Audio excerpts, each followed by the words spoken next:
5, 4, 3, 2, 1. We about to have a blast today. Hello, all you happy people. Let's do a junkie roll call. Sound off like you got a pair. The great Dadakuji. What country you from? What? What ain't no country I ever heard of? She probably still got an old school TV. Why do you say this to me? I'm the only girl, so I wanted to do anything that my brothers were doing. Oh, yeah, you blend.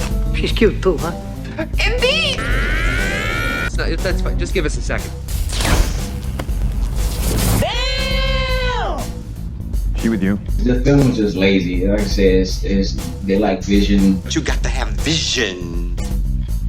I'm a big JRPG person. We've just lost half the audience. Supposed to be full. Oh, why? But he'd have to be fast. I'm your man. No, you're not. You're too slow. It ain't just about being fast. I did not see one Asian in that movie. Let's not stand on ceremony here. It's a business. Who cares about the people's feelings? Aim for the bushes. I could do this all day. I got big boy pants on!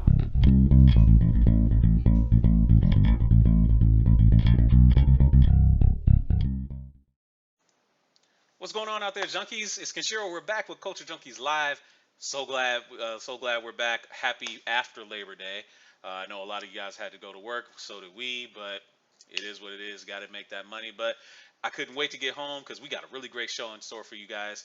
We're going to talk about some sci-fi movies that we think are going to be pretty cool that we kind of look forward to. But real quick, let me talk about let me introduce who's going to be on the show today. We got the Big Kahuna joining us. What's up, man? ¿Qué pasa, my friend? Hey, what's going on? The great Dadakuji is checking in as well. If you have not tried these, oh, wait a minute, they're not paying me. Screw you. Hey, everybody. Right. It's all about that money. GQ is actually going to be joining us in a minute, too, so we won't forget about him, and that we'll actually have him be in. Hand of Omega, welcome, my friend. Good to see you. Hope you had a great holiday weekend. Hey, guys, now that Labor Day is over, obviously that signifies that the summer movie season is officially over. I don't know about you guys, but I was kind of really disappointed by the movies that we had this year. It didn't really wow me. I mean, a lot of movies that we thought we were going to have ended up not being all that great. What'd you guys think? Well, for me, I didn't think. Go ahead. Either one. I don't care. It's mediocre at best. At best. Mediocre at best. The only one that really stood out for me is Captain America.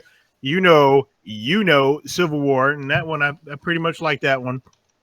But all the rest of them were pretty mediocre. Yeah. What about you, Kahuna? Feel the same?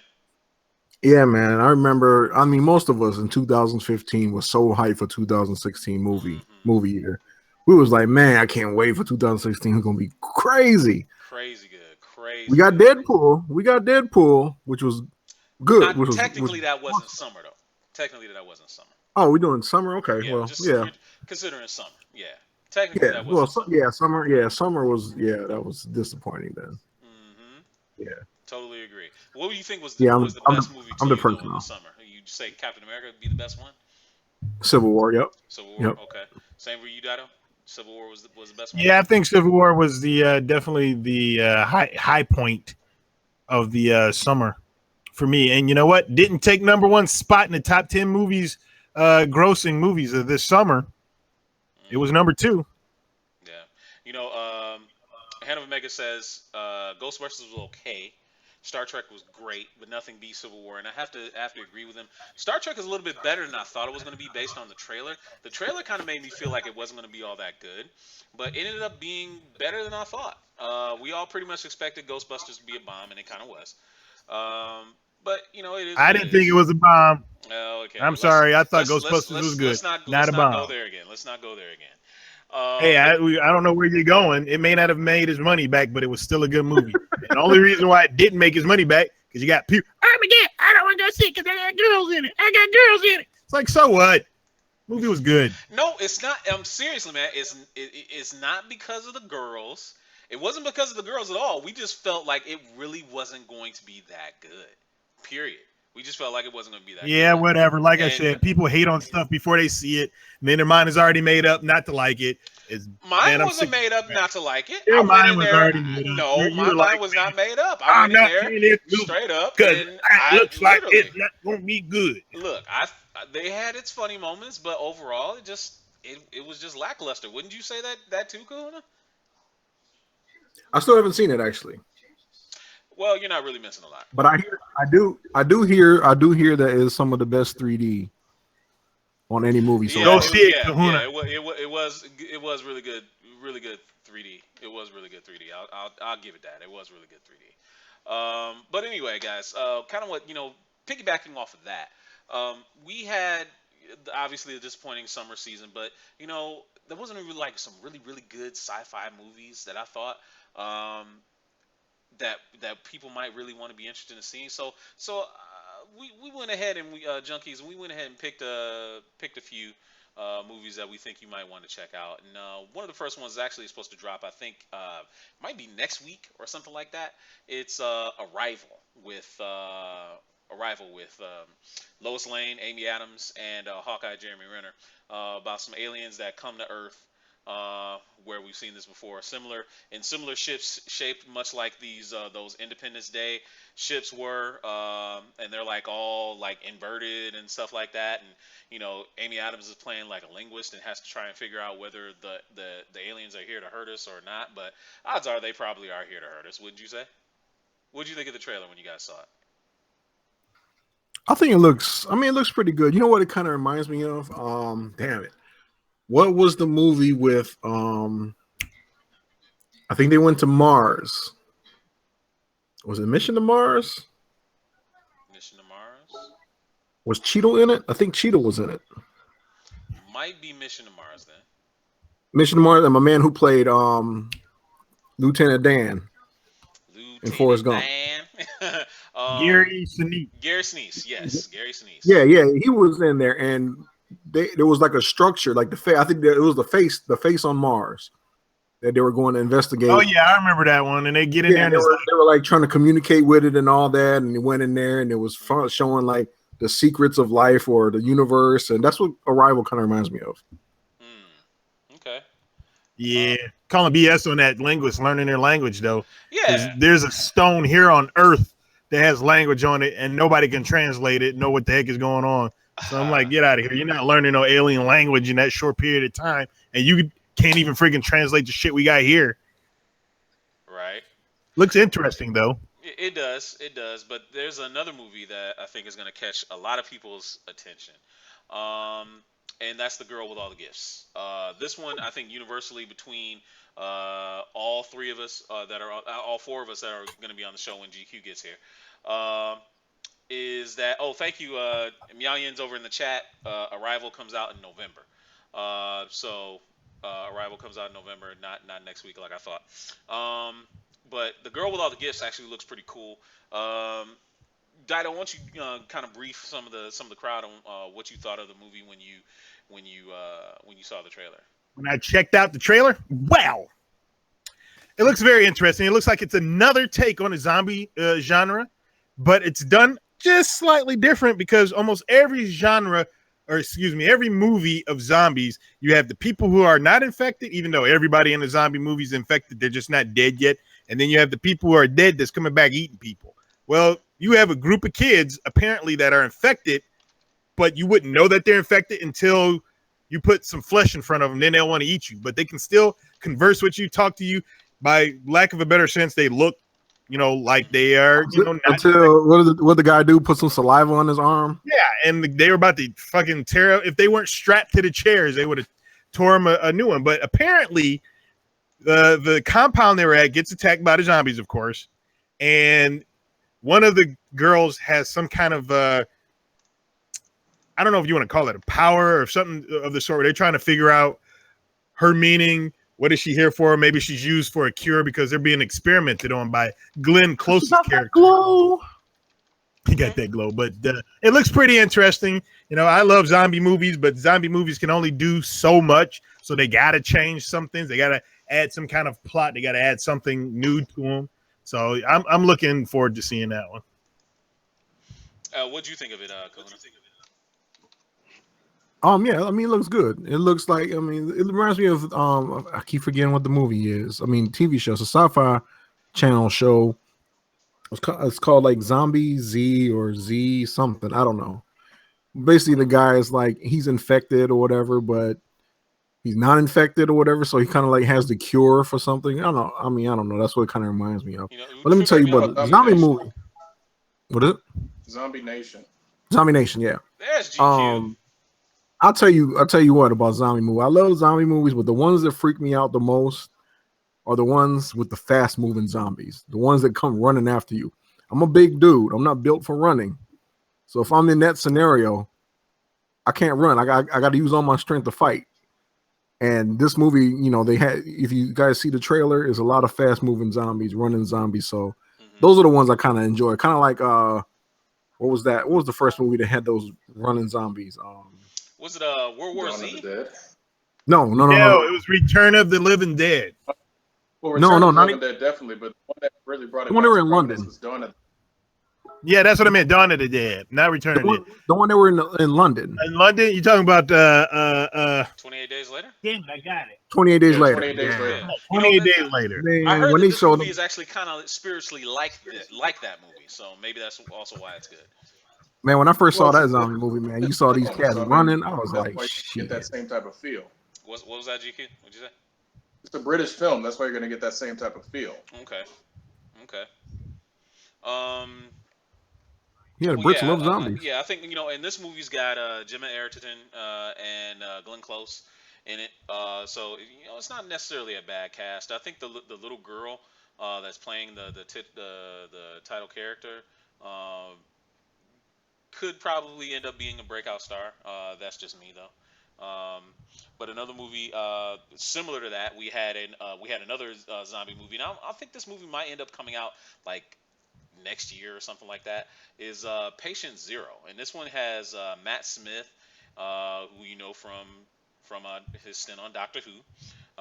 Forget which doctor he was. I'm not a Whovian, so I couldn't tell you. But it's also got Stanley Tucci in it as well, and I think this movie might also end up being pretty interesting because it's similar to The Arrival. What's it called?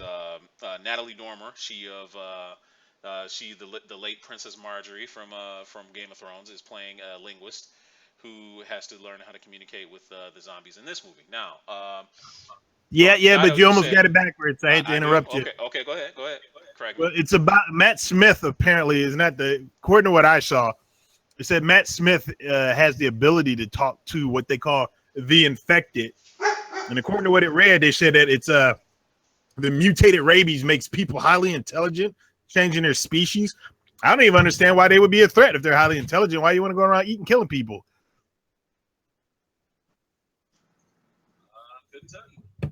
But I couldn't find a proper trailer.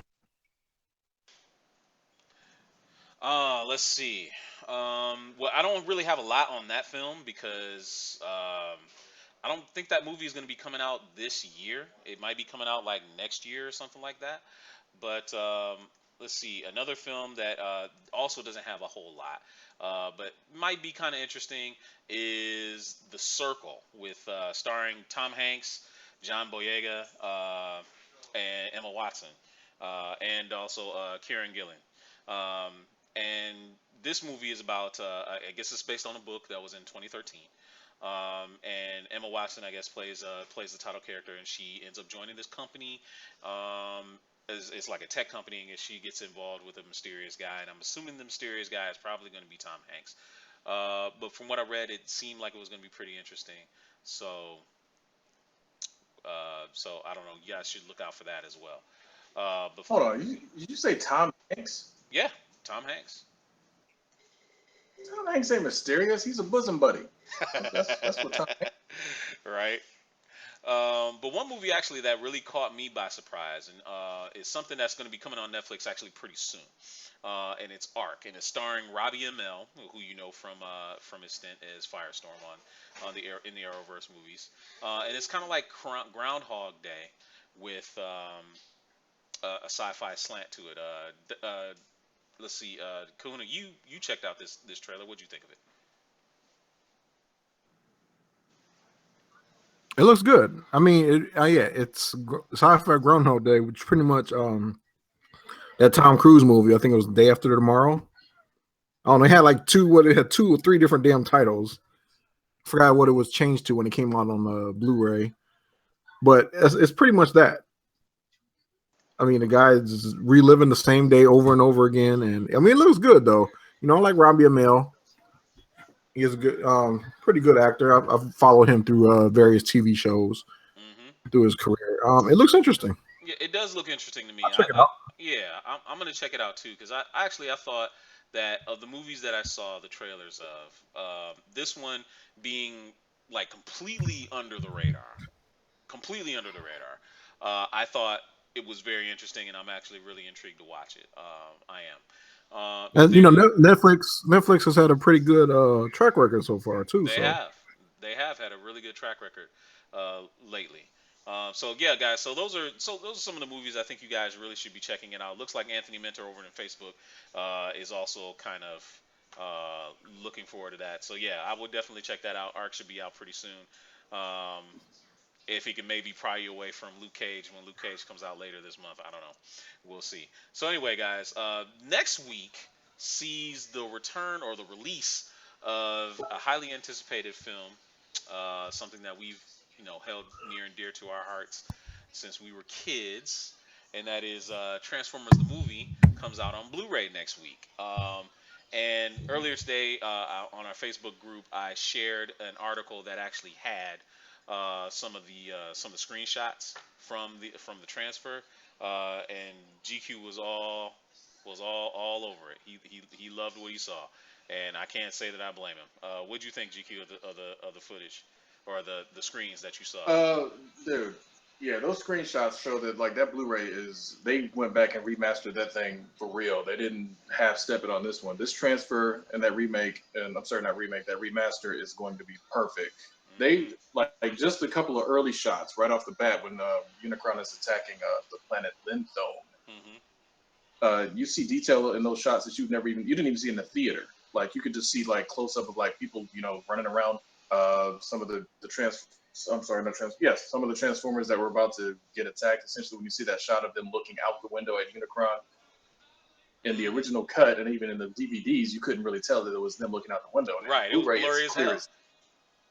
Yeah, so I mean, it's like the Blu-ray, man, I can't wait. And then not only that, it's full screen and widescreen, being given to you. If you've got, a good scaler, upscaler on your Blu-ray player, get a PS3. It's gonna look amazing. I can't wait to see, because I've got a 4K Blu-ray player now. I can't wait to see if that one upscales with it being as clear as it is, what that's gonna look like. Because animation, for whatever reason, usually looks best on 4K right now. I mean, certain movies, they can do it, but animation always looks super ridiculously crisp. So I'm really looking forward to see how this looks on the upscale. Yeah, man. I'm definitely going to be buying. I can't wait for that. Oh man, day one purchase, got to have it. Especially since I've held off on buying Transformers the movie for various reasons, because I felt like at some point it was going to end up coming out again. It was going to be like the absolute pristine, perfect one. This is it. I think this is it. I'm definitely going to be buying it. But anyway, we got a hater in the chat. Mr. Andre McGarity is saying that's highly anticipated. It's in, I guess, reference to Transformers the movie. He must have thought we were talking about Captain America: Civil War, which also comes out on the same day. Yeah, that is also highly. It is. But Transformers the movie, I'm sorry, that movie that's one of the best movies that's come out in our lifetime. Yo, man, I don't care what anybody says. I know he's not necessarily here to speak for himself, but this movie has staying power. Our friend Josh met his wife watching that film. That was like their first date film. That was what they watched together. When she was willing to sit there and watch that with him, he knew right then and there he had to put a ring on that, and that's exactly what he did. So bravo to him, bravo to her, and that movie definitely is worthy of being in your collection. Yes, got to have it. Any other comments on Transformers movies before we move on to some rapid fire commentary? I don't know, but next week Tuesday, Best Buy will be getting some money. Yes, man. What's that, GQ? Just pre-ordered mine through the Amazon, so I have it next Tuesday. All right. What's that, GQ? $19.99. I'm getting a Steelbook. I don't even care. Right. Yeah, I gotta get that Steelbook. Right. Yeah, I don't trust Steelbook. You gotta go pick that out yourself. I don't want no dents. Exactly. No, Best Buy sent me a birthday coupon, so I'm going to use it towards that. And then I'm also going to, of course, pick up Civil War on the same day. So I'm getting 2 steel books that day. And then in the chat, real quick, Alice Andre brought up Orphan Black is also good. And Alice agrees with him, says to get the respect it should. Should get an Emmy for all the characters that she plays. Wait, hold on. Who should get an Emmy? Tatiana Maslany, maybe? I don't know. Possibly. We might have to kick Andre out of the Facebook chat. He's saying Transformers sucked. Oh, wait a minute now. Wait a minute What's now. wrong with this guy? Wait a minute now. Wait a minute. We all know Andre. We all know Andre is part of the hate squad along with Dave. He's the Starscream of haters, where the other guy is the Megatron a hater. I'm not gonna name him out, but if you watch, you know who he is. Yeah. So you know what? Anthony Mentors, read his comment. GQ. He's got the right mindset. He's got the right mindset. Oh, hold on. That one just came up. Transformers the movie is a mainstay. I will buy that before Civil War. Exactly. Hold on. Whoa. Nina Cruz, what was overrated? This I have to see. What was overrated? Because I'm kind of curious as to what she's saying. I want to know what's overrated. I really want to hear what is overrated. Absolutely, got to hear this. We'll come back to it. Let's get to some rapid fire news, guys, before we end the show. We got about 10 minutes left. First off, we got Ryan Potter is campaigning to play Nightwing or Robin, or maybe even Damian Wayne. Now, if you don't know who Ryan Potter is a Nickelodeon child star, but he's very proficient in kung fu, and the kid knows his stuff, and White Tiger Kung Fu. White Tiger Kung Fu. He's proficient. I mean, hey, he looks like he could be Damian. I'm showing a picture on the screen. You guys take a look for yourself. He's got the right face shape. Dude can obviously act, and he knows martial arts already. This might be exactly the perfect casting that Megashawn and GQ are talking about. Isn't he? He's the voice for Hero, right? He's the voice of Hiro Hamada in Big Hero 6. So yeah, there's that too. So yeah, comments, guys, real quick. What do you think about having an Asian American Nightwing? I'm sold. Or Robin? I'm sold. I mean, I'm biased. He looks like Tim Drake. Uh-huh. He studied White Tiger Kung Fu since 8 years old. I'm sold. Okay. Let's do it. Anybody's an idiot if they don't just cast a guy. I mean, whatever. If he's Nightwing, Robin, or any Robin, it doesn't even matter. Just because, if he can act, he can do the friggin' martial arts. He's your guy. Don't pick some friggin' scrub. We don't even know who the hell he is. Right. We're gonna jump back to the Facebook chat, please. Nikki. Let me straighten this out real quick. Essentially, what we got in the chat. Andre thinks we're talking about the Michael Bay Transformers, so he's way off base on it. No. And Nina Cruz is definitely saying Transformers is overrated. I hope she's talking about the Michael Bay Transformers. Right. We're talking about the 1996 original 30th anniversary coming up. Right. Actually, it already happened. Right. Now look, guys. But I put the pictures. I put the pictures on the screen. I'll put the pictures on the screen. There's no way you guys can actually misconstrue this and think we're talking about Michael Bay. No, we're not talking about Michael Bay. Those things are trash. Are trash. We're talking about Transformers the movie. On the actor you're talking about, a lot of people are saying they can see him as Damian. The thing is, though, if you try to get him as Damian, how do you fit that in to what you got going with Batman right now? Yeah, Batman. Because he's old Batman. Super old. Anyway, back to the news and topics. We've got Nintendo out there playing spoiler. They're out there sending cease and desists to over 500 indie development games and just crushing a bunch of people's dreams. What do you guys say about that? Your resident gamer here says, look, it is Nintendo's property and they're not making any money off of it. So you can't say, oh, Nintendo's being blah. No, that's their stuff. And if they were super smart, because they're not doing a whole lot with some, specifically they call it AMR2 or AM2R, which is another Metroid 2 remake. They should do what Sega did with Christian Whitehead. The reason why we're getting Sonic Mania is because Christian Whitehead, before he became Christian Whitehead, the producer was taking Sonic and not just modifying the Genesis code or whatever, doing it in an emulator. He created an engine from the ground up for Sonic, and Sega saw it and says, "Oh, could you actually do that officially?" And that's why you got Sonic 1, Sonic 2, and Sonic CD on iOS and Android and Xbox 360 and PlayStation 3. Those are the superior versions. They're better than the Genesis versions of Sonic 1, 2, and Sonic CD. Superior. Now, the Metroid 2 remake, I downloaded it and I played it. Metroid 2, first off, for those who don't know, came out on the Game Boy. Not Advance, not DS, black and white Game Boy back in the friggin' 90s, right? They remade Metroid 1 that came out on the NES for the Game Boy Advance. They remade that using Super Metroid's engine, and it was phenomenal. So this guy thought, well, I'll do the same thing. He did not use anything of the code from Nintendo, and he built it from the ground up. And he was a sound engineer, so he did all the music himself. He also had other people helping him out, of course. Took him 8 years to get this stuff done. Nintendo shouldn't just cancel it. They should say, all right, guy, this is for, your work. They pay him something. Take the game, make it for the Wii, the Wii U, the Nintendo DS, whatever the hell they want. They should be publishing this game. It is that damn good. You got a point, and it just speaks to kind of the way Nintendo doesn't get along and play with others. Real quick, GQ or Kahuna got any comment? I mean, honestly, on that, I look at it this way, and Dido is 100% right on that. Nintendo is too stuck in the past. They want to do it their way and their way only. That's the problem. I mean, it's like if you get somebody in there that can reimagine some of these old properties, you got developers that have been playing this stuff, they've been fans of it, so they've been breathing it, living it for years and years and years. And for Nintendo, normally for them, it's another property, it's another product basically.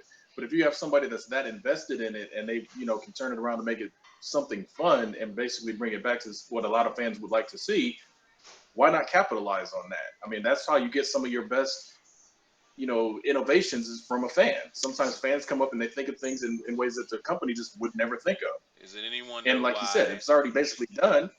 License it, buy it from them, and put them in on a profit share. Little wonder why Nintendo's market share is shrinking every generation. You know what's crazy is that I've come to see, especially with YouTube, fan made stuff a lot of the time ends up being better than the actual thing. It's passion. Like if you look in our group discussion page, I posted a Harry Potter clip. It was a fan made thing, and they did the scene. There's a forest battle with the wizard forest battle. They shot the thing in like 4 days. The effects took about a year. It was crazy. I would have loved to see that in the actual Harry Potter movie. But yeah, I mean, I don't know. I think it might be some hater shit on that one because, I mean, like I said, fan made stuff. Like I said, comes out. A lot of them comes out better. Like when you see the lightsaber battles that you see on YouTube. Oh my god, way better. Passion. So yeah, I think it might be a little bit of hater. Yeah, it might be some hater. But speaking of hater stuff, WB is taking shots at the WB. We got some reports out there that coming from the Supergirl producers saying that the Superman in their show is all about hope and prosperity, and they're not necessarily dark and dour like the other Superman that we saw on BVS earlier this year. Comments? Again, it goes back to that's probably why they split it up and had two different versions of it, so they can just have something that appeases the fans that want to see it, like the Christopher Reeve way or whatever. Again, it is what it is. I mean, Snyder did his thing with Batman, Superman, and Man of Steel, and people, some people liked it, some people didn't. That's just how it goes. The TV Superman, who knows? Again, I'm still trying to get past that costume because that costume it looks bad. Yeah, that costume does look pretty bad, but there's no other way around it. Yeah, it does. But you know what? Speaking of that, we got to wrap it up real quick. We can make this the last thing we're gonna talk about. But We got some more haterade flowing towards Batman vs Superman coming from Mel Gibson. Mel Gibson just took a shot at Batman vs Superman and said when it was asked about what he thought about Batman vs Superman, quote, "It was shit." End quote. Summed it up pretty nicely, or who really cares what Mel Gibson hates thinks? everything. Mel Gibson hates everything? Does he? Yeah, Mel Gibson. He definitely like Jewish people. Mel Gibson's a hater. Yeah, that's true. Very true. Well, he wasn't exactly lying on the whole I'm not Batman saying versus Superman he's right or thing. wrong about the movie. Right. I'm just saying Mel got a little bit of he's got a little bit of hate in his heart. He's just letting it out. Oh yeah. Yeah, he is. So, yeah. Okay, and promise you this is going to be the very, very, very, very, very, very last thing before we get out of here real quick, guys. We got some sad news to report. The breakup of Tom Hiddleston and Taylor Swift. We're going to get another Taylor Swift album that's going to be all about Loki this time. What you think? The Loki album coming soon. That's right. The Loki album is coming soon. You know it's going to happen. There's always some inventive people on Twitter, man. That's not even. This chick is running through dudes Get like out while water. you can, Tom. Get out while you can. Yes, man. What were you saying there, Kuna? I said this chick is running through Hollywood and through musicians like water. For real, man. She gonna make her whole career out of just getting with and breaking up with people, man. That's how she fuels her songs. And what's crazy is that a lot of little girls and stuff like really look up to her. She's like a huge role model, but you know, when you see actually all these things that she's going through, relationship wise, and then the whole little Kanye fiasco, how she was caught lying and all that, it's like her little image is going down the drain. Yeah, man. Yeah. So anyway, guys, we had a really great time. We hope you enjoyed the show. It's 30 minutes. It's 8 o'clock. It's Culture Junkies Live. That's a wrap. We're going to go ahead and get out of here. Join us next week at same time, same channel, 7:30 p.m. Eastern Standard Time. We'll be back, and we'll be talking about another really, really hype topic. If you got some suggestions, why don't you go ahead and hit us up on a message right there on Facebook, hit us up on Twitter, or actually, why don't you do yourself a favor and go over there and subscribe to us on YouTube and watch a bunch of our old videos and leave some comments there. So for the Big Kahuna, for GQ, for the Great Adakuji, I'm Kishiro. We'll see you guys next week, Tuesday. Hope you always have a great weekend. Check out the League of Extraordinary Fangirls on Thursday. Peace out. Bye-bye, everybody. Aloha.